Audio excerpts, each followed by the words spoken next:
Hello viewers, Namaste. This is Dr. Kavya, fertility expert, 49 Hospitals, Vizag branch. IVF చేసిన తర్వాత main గా important step అనేది embryo transfer అనేది ఉంటుందండి.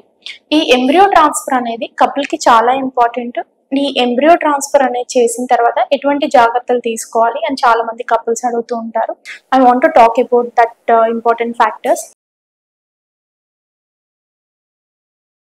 అసలు ఎంబ్రియో ట్రాన్స్ఫర్ ఎలా చేస్తారు అంటే మెయిన్ ఇది గర్భాశయం ఇలా ఉంటుందండి. సో మనం ఏం చేస్తామంటే ఎంబ్రియోస్ ని కరెక్ట్ గా లోపల ప్లేస్ చేయడం అనేది జరుగుతుంది. This is a very important step. వీటిని ఎంబ్రియో ట్రాన్స్ఫర్ చేసే చిన్న రీఫిల్స్ లాంటివండి. వీటి ద్వారా జాగ్రత్తగా మనం ఎంబ్రియోస్ ని గర్భసంచిలోకి తీసుకువెళ్ళి గర్భసంచిలో ప్లేస్ చేయడం అనేది జరుగుతుంది అనమాట.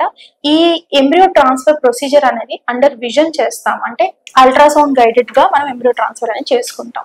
ట్రాన్స్ఫర్ చేసిన తర్వాత ఫస్ట్ మేము పాటించేది ఏంటి అంటే ఒక 15 minutes దాకా పేషెంట్ ని ఆన్ ద టేబుల్ ఉంచడం అనేది జరుగుతుంది. అండ్ ఫర్దర్ గా మీరు తీసుకోవాల్సిన జాగ్రత్తలు ఏంటి, అన్నిటికన్నా ఇంపార్టెంట్ ఏంటి అంటే ఎంబ్రియో ట్రాన్స్ఫర్ చేసిన తర్వాత బెడ్ రెస్ట్ అనేది అబ్సల్యూట్లీ ఇంపార్టెంట్ అని పేషెంట్ అడుగుతూ ఉంటారు. ఎంబ్రియో ట్రాన్స్ఫర్ చేసిన తర్వాత everyone don't require bed rest. అంటే బెడ్ రెస్ట్ అంటే పేషెంట్ అలాగే బెడ్ కతుక్కుని ఉంటారు, అట్లాంటి రిక్వైర్మెంట్ అంటూ ఏమీ ఉండదు. You can do your normal activities. అంటే ఇంట్లో నార్మల్ గా మనం ఏదైతే పనులు చేసుకుంటామో చిన్న చిన్న పనులు చేసుకోవడంలో ప్రాబ్లం ఏమీ రాదు.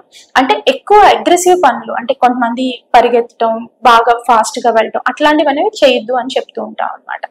సెకండ్ థింగ్, డైట్ అనేది ఎంబ్రియో ట్రాన్స్ఫర్ చేసిన తర్వాత వెరీ వెరీ ఇంపార్టెంట్. ఈ డైట్ లో మీరు తీసుకోవాల్సిన ఆహారం ఫైబర్ కంటైనింగ్ ఫుడ్ ఎక్కువ తీసుకోవాలి. అంటే ఆకుకూరలు, కాయగూరలు, దాంతో పాటు ఫ్రూట్స్ అండ్ వెజిటబుల్స్ ఎక్కువ తీసుకోవాల్సి ఉంటుంది.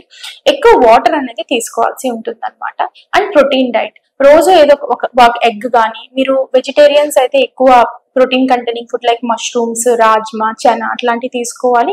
ఇఫ్ యూఆర్ నాన్ వెజిటేరియన్స్ అడిగేది చికెన్, ఫిష్ తీసుకోవచ్చు అని అడుగుతుంటారు. కొంచెం మసాలా తగ్గించి తీసుకోవాల్సి ఉంటుంది. దాని ద్వారా ఏంటి అంటే గ్యాస్ట్రైటిస్ కానీ, టేపులు రావడం కానీ అవి కొంచెం మీరు అవాయిడ్ చేయొచ్చు. డైట్ అనేది వెరీ వెరీ ఇంపార్టెంట్.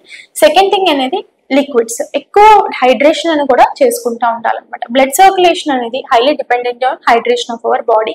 మినిమం ఒక 3 liters నుంచి 4 liters ఆఫ్ వాటర్ అనేది వాటర్ రూపంలో కాకపోయినా సరే ఎనీ లిక్విడ్ రూపంలో తీసుకోవడం అనేది చాలా చాలా మంచిది అనమాట. థర్డ్ థింగ్, మీ ప్రిస్క్రిప్షన్ ఏదైతే డాక్టర్ మీకు ఇచ్చిన మందులు ఏదైతే ఉంటుందో every tablet, every injection in it is very important. ఆ ఇంజెక్షన్స్ అనేది టైం ప్రకారం ఎక్కువగా తీసుకోవడం అనేది వెరీ ఇంపార్టెంట్. ఇన్ కేస్ మీరు స్కిప్ చేసినట్లయితే మీరు ఎక్కడైతే చేయించుకుంటారో ట్రీట్మెంట్ అక్కడ వెళ్ళి ఒక కన్సల్టెంట్ ని కలవడం అనేది మంచిది అనమాట. అట్ ద సేమ్ టైం కొంతమందికి ఏంటి అంటే ఇంజెక్షన్స్ అనేది ఇవ్వడం అనేది జరుగుతుంది. సో ఇంజెక్షన్స్ ఇచ్చిన వాళ్ళు కూడా టైం ప్రకారం ఇంజెక్షన్స్ తీసుకోవాల్సి ఉంటుంది అనమాట. ఇవి ప్రెగ్నెన్సీ సపోర్ట్ కి చాలా చాలా ఇంపార్టెంట్ మెడికేషన్స్ కాబట్టి జాగ్రత్తగా వేసుకోవాల్సి ఉంటుంది అనమాట. సో మోస్ట్లీ ఇంకో అడిగే క్వశ్చన్ అంటే మేడం మెట్లు ఎక్కచ్చా అని అడుగుతూ ఉంటారు. మెట్లు ఎక్కడం అనేది ఊరికే మనం పైకి కిందకి 10 times 5 times ఏమి తిరగం కాబట్టి మనం ఎక్కడ ఉంటామో అక్కడ జాగ్రత్తగా ఉండొచ్చు. ఫిఫ్త్ పాయింట్ ఏంటి అంటే విచ్ వాష్రూమ్ యూజ్ చేయాలంటే ఇండియన్ లాబరేటరీ యూజ్ చేయొచ్చా, లేదు అమెరికన్ కమోడ్ యూజ్ చేయాలని అడుగుతుంటారు. మనకి ఏది అలవాటు ఉంటుందో ఫస్ట్ నుంచి అది వాడటం ద్వారా మనకి ఎంబ్రియో ట్రాన్స్ఫర్ రిజల్ట్ అనేది ఎటువంటి డిస్టర్బెన్స్ రాదు. నెక్స్ట్ ఫిఫ్త్ థింగ్, హెల్త్ అనేది చాలా జాగ్రత్తగా చూసుకోవాలి. అంటే కోల్డ్, కాఫ్, ఫీవర్ అట్లాంటివి అనేవి పోస్ట్ ఎంబ్రియో ట్రాన్స్ఫర్ రాకుండా చూసుకోవడం అనేది మంచిది. అంటే హాట్ వాటర్ తీసుకోవడము, మీరు తీసుకునే డైట్ లో cold content like ice creams కానీ, డైరెక్ట్లీ ఎక్కువ కోల్డ్ ఉన్న లిక్విడ్స్ కానీ తీసుకోకపోవడం అనేది మంచిది. క్యాన్డ్ ఫుడ్ అనేది అవాయిడ్ చేయాలి. ఫ్రిడ్జ్ లో పెట్టిన ఐటమ్స్ అనేవి అవాయిడ్ చేయాల్సి ఉంటుంది అనమాట. అండ్ దీంతో పాటు మీరు ఇంపార్టెంట్ గా చేయాల్సింది స్ట్రెస్ రిలీఫ్ గా ఉండాలి. స్ట్రెస్ తీసుకోకుండా మినిమం 8 నుంచి 10 hours స్లీప్ అనేది కూడా very very important. Embryo transfer చేసిన తర్వాత మన స్ట్రెస్ రిలేటెడ్ హార్మోన్స్ కూడా ట్రాన్స్ఫర్ తర్వాత రిజల్ట్ మీద ఇంపాక్ట్ చూసే అవకాశం అనేది ఉంటుంది.